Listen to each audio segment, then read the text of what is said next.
maraming deboto nasa Quirino Grandstand, dumagsa na rin ang mga deboto sa Quiapo Church kagabi pa lang. Alamin natin sitwasyon doon. May unang balita live si EJ Gomez. EJ.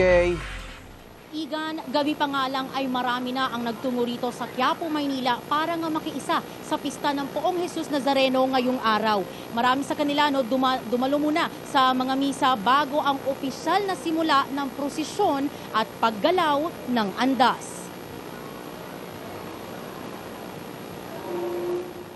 Madaling araw pa lang, napuno na ng mga deboto ang Minor Basilica and National Shrine of Jesus Nazareno. Oras-oras ang misa na dinaluhan ng mga namamanata sa Poong Jesus Nazareno na nanggaling pa sa iba't ibang lugar. Taon-taon nakamamangha ang pagpapakita ng debosyon ng mga Pilipino sa Poong Jesus Nazareno. Marami pa rin sa mga deboto ang wala pa rin sapin sa paa bilang pagpapakita ng sakripisyo. Para sa akin po yung meaning ng paglalakad ng nakayapak is pakikisa kay Kristo. Kasi si Kristo, simula nung hinatulan siya, nakapa siya, tapos hanggang sa pagpapako sa kanya sa cross, nakapa siya. Hindi po namin alintana yung madumihan. Kabilang ang mga kabataan sa mga debotong namamanata taon-taon. Yung ibang mga kabataan po kasi marami pinagdaraanan sa buhay. Like depression, anxiety.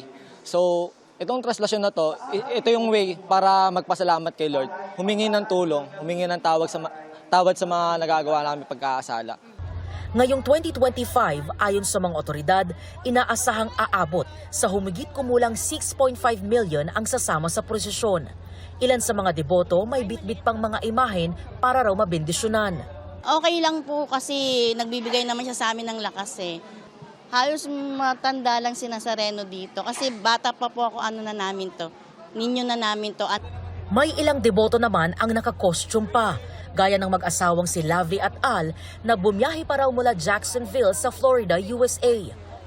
Kasama raw sa kanilang taunang panata ang pagbibigay donasyon at tulong sa kanilang mga kababayan.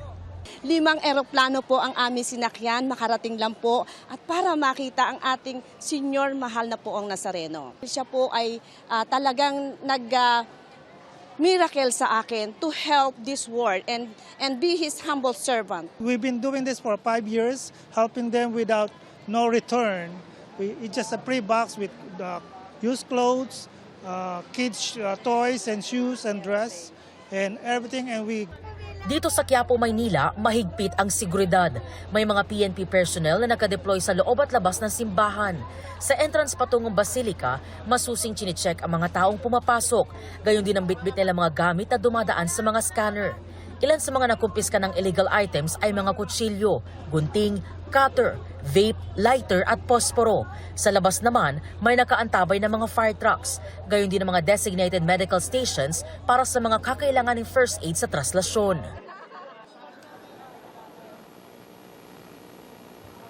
Igan, nandito tayo sa gilid ng kalsada ng kahabaan ng Quezon Boulevard at mula rito sa kinatatayuan natin, ay kita yung Basilica at doon naman makikita natin na makapal na yung tao, talagang marami na, mga deboto at nakikita natin na marami pa rin na pumapasok doon sa simbahan dahil yan sa may kada oras na misa. Dito naman sa labas, Igan, kanya-kanyang upo, higa at pagpapalipas na ng oras yung ating mga deboto habang yan ay hinihintay yung pagdating ng imahen ng Poong Jesus Nazareno. Ayan, nakikita ninyo kanya-kanyang ganap sila habang hinihintay nga ilang oras na pagdating ng imahen dito sa Quiapo, Maynila.